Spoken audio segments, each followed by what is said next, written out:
Saudara-saudara, tidak perlu lagi kita tutup-tutupi bahwa kekayaan alam kita sangat besar. Ratusan tahun Nusantara ini selalu diganggu, diinvasi oleh kekuatan-kekuatan asing. Mereka ke kita untuk mengambil kekayaan kita. Sampai hari ini, sampai detik ini, masih banyak kekayaan kita yang dicuri, yang diselundupkan, yang diambil oleh kekuatan-kekuatan yang tidak bertanggung jawab. Di Asia Tenggara, ada satu pola yang sudah dianggap seperti hukum alam. Indonesia sebagai gudang energi dan sumber daya alam, sementara Singapura dan Malaysia berperan sebagai terminal pemrosesannya. Selama bertahun-tahun, hubungan ekonomi regional berjalan seperti ini. Indonesia yang berkeringat menggali dan memasok, sementara kedua negara tetangga menikmati nilai tambah dari proses dan distribusi ulang. Semua orang tahu ini, semua negara paham pola ini, tapi tidak pernah dibahas secara terbuka. Seolah menjadi rahasia umum yang dianggap wajar, walaupun tidak adil. Namun semua itu berubah saat Prabowo mengatakan, kekayaan kita tidak boleh lagi mengalir bebas. Itu bukan sekedar pernyataan, itu deklarasi babak baru di mana pemain-pemain utama di Asia Tenggara harus beradaptasi. Dunia langsung memahami pesan itu. Ini bukan lagi suara seorang menteri, bukan suara politisi yang sedang kampanye. Ini suara seorang presiden yang memegang kendali penuh atas sebuah negara besar yang selama ini merendahkan dirinya sendiri. Kekayaan kita, sumber daya alam kita, kekayaan kita harus kita selamatkan, harus kita hemat, harus kita kelola untuk kita hilangkan kemiskinan bangsa Indonesia. Singapura adalah yang paling panik. Ketergantungan mereka pada energi Indonesia bukan metafora. Kebutuhan listrik Singapura bergantung pada gas Indonesia hingga lebih dari 50%. Ketika Indonesia memprioritaskan kebutuhan nasional, Singapura otomatis harus mencari sumber alternatif yang jauh lebih mahal dan tidak stabil. Energi terbarukan mereka belum mumpuni, cadangan energi mereka kecil, dan kebijakan Indonesia memaksa mereka beradaptasi dalam situasi yang tidak nyaman. Bukan hanya listrik, perut rakyat Singapura pun ikut bergantung pada Indonesia. Pasokan unggas, telur, dan sebagian kebutuhan pangan datang dari Indonesia. Begitu kebijakan ekspor pangan Indonesia ditinjau ulang, Singapura harus memutar ulang strategi nasional yang biasanya dibuat 20 tahun ke depan. Mereka harus menegosiasikan ulang kontrak, mencari pemasok baru, menyesuaikan logistik, dan menghadapi potensi kenaikan harga pangan domestik. Sementara itu, Malaysia menghadapi dilema yang berbeda. Walaupun mereka punya cadangan energi sendiri, jalur industri mereka banyak bergantung pada bahan mentah Indonesia, sawit mentah, batu bara, nikel, mineral, dan gas. Hilirisasi Indonesia merampas posisi nyaman Malaysia sebagai pusat proses bahan mentah. Jika dulu mereka mendapat bahan baku murah dari Indonesia, kini mereka harus membeli dari pemasok lain yang lebih mahal, atau justru bersaing dengan Indonesia karena Indonesia mulai menjual produk hilir, bukan lagi bahan mentah. Indonesia tersenyum tipis melihat perubahan ini. Prabowo menyebut kebijakan penahanan devisa bisa meningkatkan cadangan devisa Indonesia hingga 80 miliar dolar dalam waktu singkat dan lebih dari 100 miliar dolar jika dijalankan setahun penuh. Pemerintah menetapkan bahwa kewajiban penempatan devisa hasil ekspor sumber daya alam dalam sistem keuangan Indonesia akan ditingkatkan menjadi 100% dengan jangka waktu 12 bulan. Pemanfaatan sumber daya alam Indonesia harus dioptimalkan untuk kemakmuran bangsa dan rakyat.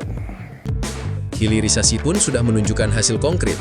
Pendapatan dari hilirisasi nikel dan bahan baku lain melonjak dari puluhan triliun menjadi ratusan triliun.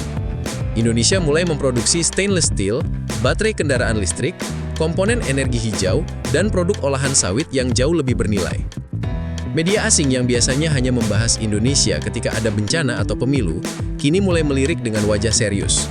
The Economist, yang dulu mencibir, kini mengubah nada setelah melihat Danantara, sovereign wealth fund baru yang menjadi mesin investasi jangka panjang. CNA dari Singapura rajin membahas swasembada pangan, pembangunan industri hijau, dan pengetatan ekspor SDA Indonesia. Semua itu isyarat halus. Peta ekonomi Asia Tenggara berubah, dan tidak lagi menguntungkan mereka yang terlalu bergantung pada Indonesia. Singapura dan Malaysia kini dipaksa bergerak cepat. Mereka harus mengubah kontrak energi, menyesuaikan jalur logistik, menyusun ulang portofolio industri, dan menghadapi resiko geopolitik baru yang muncul karena hilirisasi Indonesia. Prediksi think tank Singapura yang biasanya akurat pun berantakan karena kebijakan Indonesia berubah dalam hitungan minggu, bukan tahun seperti kebiasaan birokrasi ASEAN. Malaysia juga menghadapi kenyataan pahit. Dulu mereka memandang Indonesia sebagai pemasok sekunder, tapi perubahan global menunjukkan bahwa Indonesia adalah pusat pasokan utama. Hilirisasi Indonesia membuat banyak investor yang dulu menanam modal di Malaysia kini melirik kembali ke Indonesia. Lebih murah membangun pabrik di dekat sumber bahan mentah daripada mengimpor dari Indonesia seperti dahulu. Posisi Indonesia di ASEAN kini bergeser dari pemain pasif menjadi pusat gravitasi baru. Negara tetangga, suka tidak suka, bergantung pada sumber daya, energi, tenaga kerja, dan pasar Indonesia. Ketika Indonesia mengencangkan standar, semua negara otomatis harus menyesuaikan diri. Ada yang mendekat menawarkan kerjasama, ada yang diam menunggu, ada yang sibuk mencari pemasok baru. Tapi satu hal pasti, Indonesia kini memimpin arah, bukan mengikuti. Semua perubahan ini tidak instan, namun tanda-tandanya jelas. Cadangan devisa naik, hilirisasi mencapai level baru, investasi asing semakin deras, UMKM mendapatkan bahan baku yang lebih stabil, lapangan kerja meningkat, harga pangan perlahan membaik, rakyat mulai merasakan perubahan yang nyata. Ketika Bahlil berucap, jangan hanya minta, tunjukkan apa kontribusi kalian. Itu bukan kalimat diplomatik biasa. Itu sindiran halus sekaligus penegasan bahwa hubungan dengan negara-negara tetangga kini harus lebih seimbang. Indonesia tidak lagi memberi terlalu banyak dan menerima terlalu sedikit. Seluruh kawasan kini harus menyesuaikan diri. Kontrak energi direvisi, jalur suplai dialihkan, portofolio investasi ditata ulang. Negara-negara yang menjana dulu merasa berada di posisi atas, kini harus menerima kenyataan baru bahwa gravitasi ekonomi ASEAN pindah ke Jakarta. Indonesia bukan lagi si raksasa tidur.